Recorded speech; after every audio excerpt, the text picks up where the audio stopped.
Assalamualaikum warahmatullahi wabarakatuh. Baik, di pertemuan kali ini kita akan membahas bagaimana memulai merintis usaha.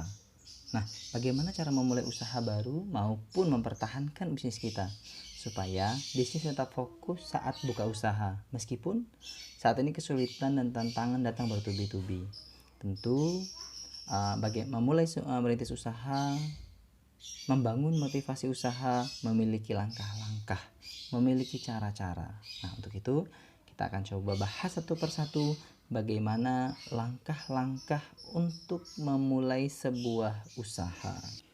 Yang pertama, kita harus punya mimpi besar. Mimpi mampu memindahkan gunung, begitu kata salah satu kiasan. Ini menunjukkan betapa kuatnya pengaruh mimpi termasuk dalam berusaha.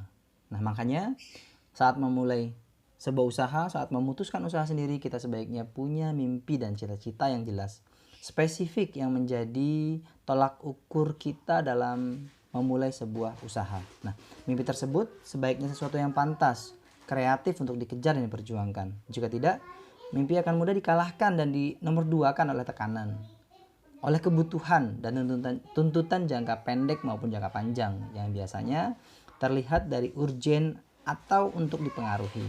Nah, ketika kita sulit untuk menggapai sebuah usaha, maka mimpi menjadi penyemangat yang menopang kita untuk tidak menyerah, tetapi malahan menjadi jalan keluar.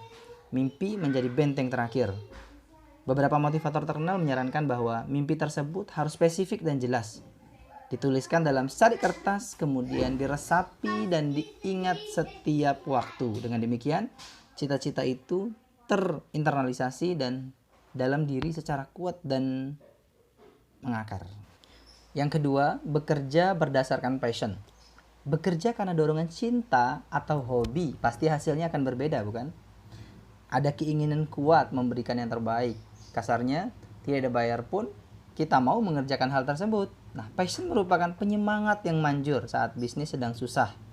Walaupun penjualan sedang merosot, tetapi karena melakukannya bukan karena tuntutan keuntungan, namun karena memang menyukainya, kita akan terus berkarya memberikan yang terbaik. Nah, konsistensi berkarya pada ujungnya akan mendatangkan apresiasi. Sebaliknya, jika bisnis dilakukan karena harapan akan kekayaan semata, ketika muncul tantangan atau kesulitan, yang niscaya pasti ada dalam usaha, semangat pantang menyerah mudah luntur. Tidak ada motivasi dari dalam yang menjaga semangat.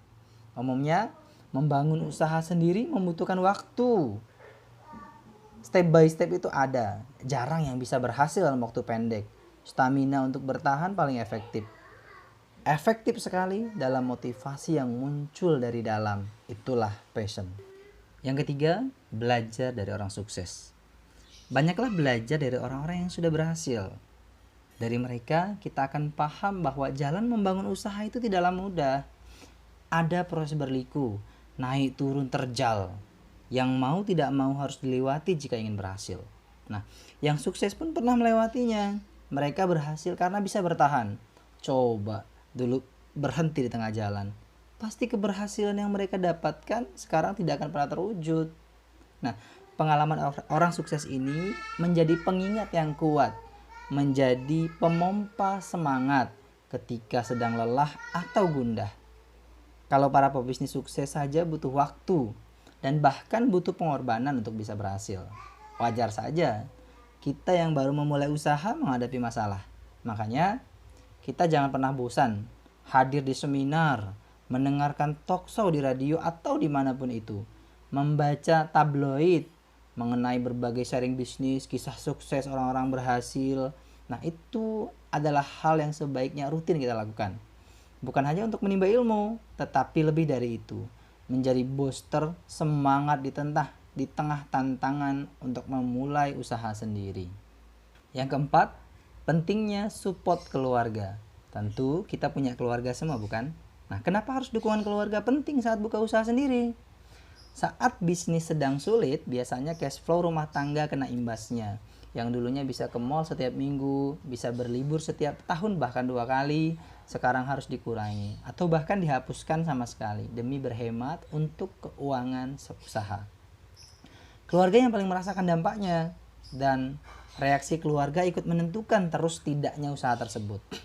Keluarga yang tidak mendukung pasti kerap mengeluh dan tidak mau kompromi.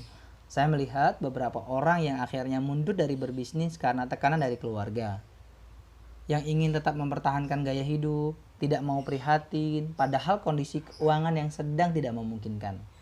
Sebaliknya, keluarga yang mendukung, memberikan semangat, dan yang paling penting mau ikut prihatin. Mereka paham bahwa kesulitan sekarang akan mendatangkan kebahagiaan yang lebih besar nantinya. Makanya, ketika ingin memulai usaha, penting membicarakan dan bicara terbuka pada keluarga.